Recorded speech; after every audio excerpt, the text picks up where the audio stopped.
When you are part of a police corps, or part of a SWAT team, or part of an army division, you are training in advance. You will never find a police officer who just wears a uniform but never trained using his gun or using his stick or training how to talk to violent people. It's not when the police on the streets that then is going to think, oh dear, what do I need to do now? No, they receive intense training before they are put out there. Okay, if you're at a job and you are baking fries for the customers, you have been trained before how to do it. You're not being, no employer is putting you just out there without any experience or knowing how to bake fries and how to do it. They won't. Now look at this. There are those people that claim to follow Christ, claim to be believers, but they're not in agreement with Christ. And that's something very effed up. You know why that's very effed up? Because when you carry the name of Christ, you automatically draw hostility onto you. Have you noticed that? The name of Christ, the name of the Messiah, it doesn't matter which variant you use, of which language, it attracts hostility. So why would you use the name of someone that is hated, that's so contentiously fought against, if you are not in agreement with that individual? Look, if there's a politician in the country that's running for office and half of the people in the country hate the guy, then you wouldn't want to associate your name with that guy, because if you associate yourself with the name of that politician, you may have desperate people that are looking for a fight and they will fight you, because that politician is far off, they can't reach him, so they will look for his supporters. They will blame his supporters that he's running for office. So why is it that there are people who are calling the name of Christ, but they're not in agreement with Christ? That's very, very a dumb thing to do. If you are a believer, you are born again, you should agree with Christ immediately. You know why? The fact you are born again alone makes you a target. Even if you're still operating in darkness, the fact you have the Holy Spirit inside of you makes you a danger to the devil's rule. So he will come after you. And this is another weird thing I've noticed. There are those people that call themselves believers. They go to church every Sunday. They read Bible verses. They shout hallelujah and sing praises with the choir. But they never evaluate their way of thinking. They never prepare themselves in case an attack comes. Now look, you cannot prepare yourself for everything. Sometimes things just happen. Let's be clear about that. Nevertheless, you shouldn't wait until Satan made a move. Too many of you, I'm just saying it as it is. You are waiting till an attack happens and then you're going to look for help. Then you look for someone to pray for you. Then you're going to, no. You should be alert and should be in agreement with Christ and should be in spiritual offensive on Christ's behalf every day. You ought to train yourself in it, and it should become your way of life. It should become who you are. It should become how you operate by default.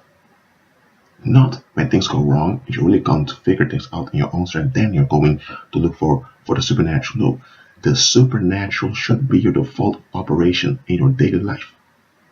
You should. Look, when you're in agreement with Christ and you're growing in righteousness, you will not even notice it anymore when you're operating in the supernatural. Other people will look at you, they will look at the results you're getting, and they will think, what? How's this? It can be that you're walking around in town, and there are some people that are looking weird at you, but they're quite frightened of looking for a fight with you. Anyone else that passes by that look weird at, they're going to try, but with you, for some reason, they sense something threatening them. So they realize we're backing off. But you don't notice this. Other people who are around see this and they think, hold on a minute, when this girl passes by, that crowd of thugs bounces off.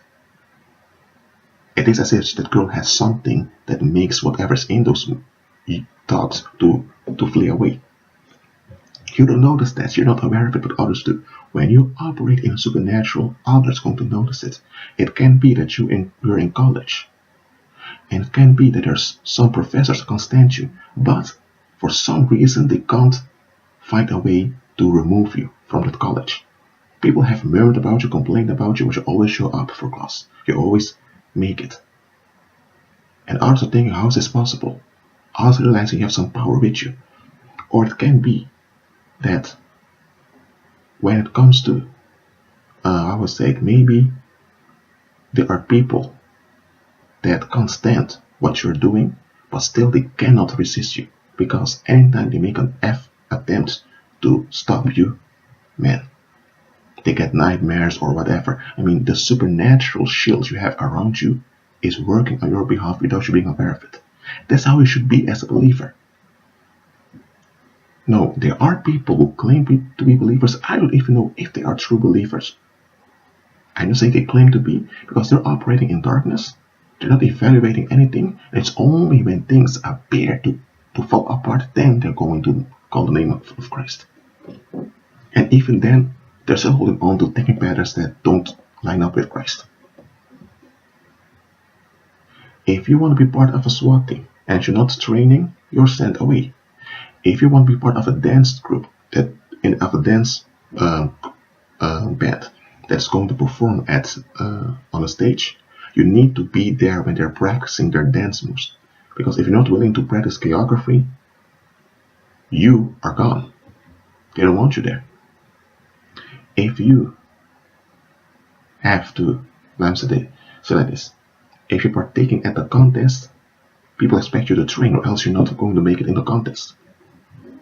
Look, it's time for people that claim to be believers, that claim to follow Christ, to really agree with Christ and operate in the supernatural. And let me witness one thing unto you. I've been operating in the supernatural for years. Since my mid-teens, I've been operating in the supernatural. And let me tell you, most of the time, you are not aware of it. You are not aware of the supernatural results you're getting. It don't have to be something big.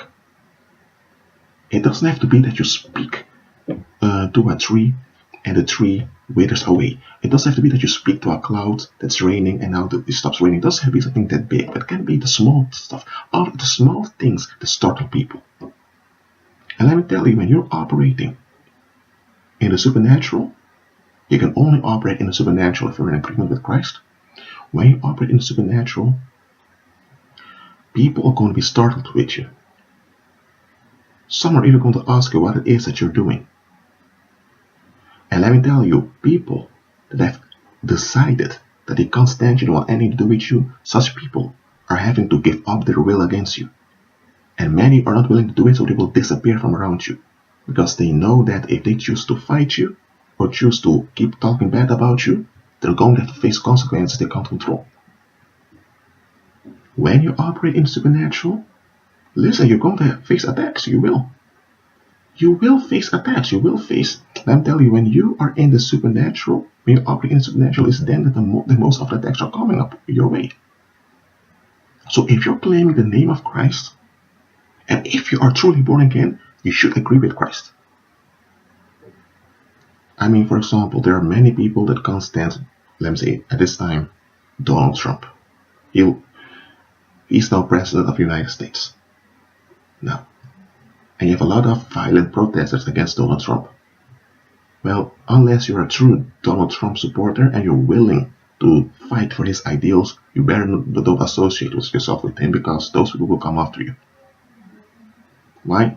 And there are a lot of people who support Donald Trump who don't come out for it. Now, I'm using Donald Trump as an example. I'm not telling you to support Donald Trump or not support Donald Trump, because this is not about politics.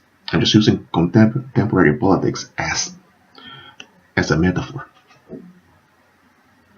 Let me tell you, folks, those rioters out there who have been rioting and breaking stuff, they have more trust in what they're doing than many believers.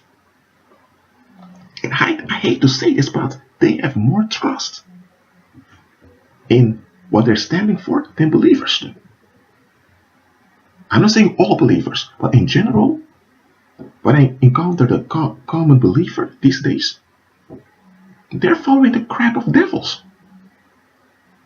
Devils have all kinds of crap out there under the tag Christianity or under the tag Jesus Christ, and they follow it. It's time to get serious. It's time to operate in the supernatural. You'll need it. That's the only way you will overcome. That's the only way you can be a blessing to those around you. Some of the people around you are dependent upon you operating in the supernatural, so get serious about it. That being said, be at peace.